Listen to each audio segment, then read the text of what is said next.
G'day, I'm Jack Tame. I'm TVNZ's US correspondent, so I do current affairs stories, news stories, whatever's happening in the United States.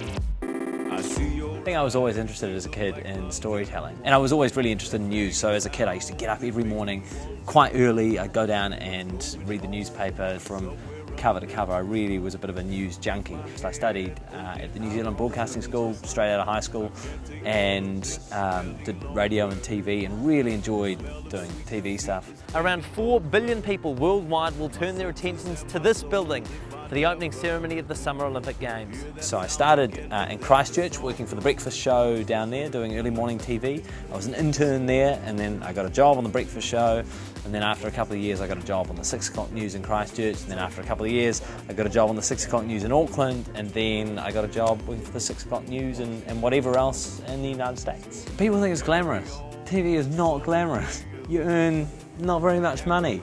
All your mates working in other industries are going to be earning more. There are a lot of type A personalities in telly, but it's a great deal of fun. I mean, it's like a privilege. You get to experience things that most people don't get to experience, and meet fascinating people all the time. That's what I like about telly. Fingers crossed, with a little bit of luck, a couple of Kiwis will be among those to stand right here. I think a lot of people on TV want to rise really quickly and can maybe not take the time they need to take just to learn the process. There's no point in just getting into TV if you just want to be famous. You've got to be a good storyteller, you've got to be a good journalist, you've got to be good with facts, you've got to be good at uncovering stuff. And perhaps some people get a little bit ahead of themselves, and so that's a good pitfall to avoid. You know, if you can organise work experience or unpaid experience in a newsroom, then it's amazing how quickly you can get to know the right people in New Zealand and try and work your way up from there.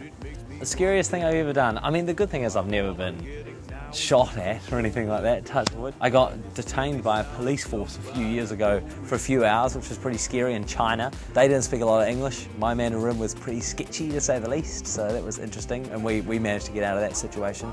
Best thing I've ever done, I shared a bottle of red wine with Sir David Attenborough in the shadow of Mount Erebus as the sun went down at Scott Base. That was a pretty good day. There are 3 elements in making good TV: inform, educate, entertain, right? They're the Reedian principles of broadcasting. But I really think that if you can do that 3rd bit well, the entertaining bit, it actually makes the first 2 bits all the stronger.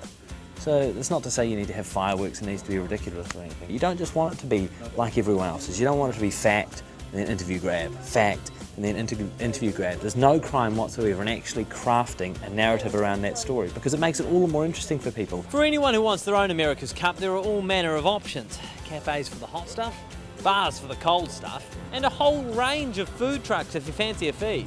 If they are entertained by your story, because it's a story, they'll be informed and educated all the better. Be flexible. The people that are going to rise are the people who can adapt to all the change in this industry. And there's no problem in coming in, working long hours, working Christmas Day, whatever, if it gets you in, because down the line it'll pay off.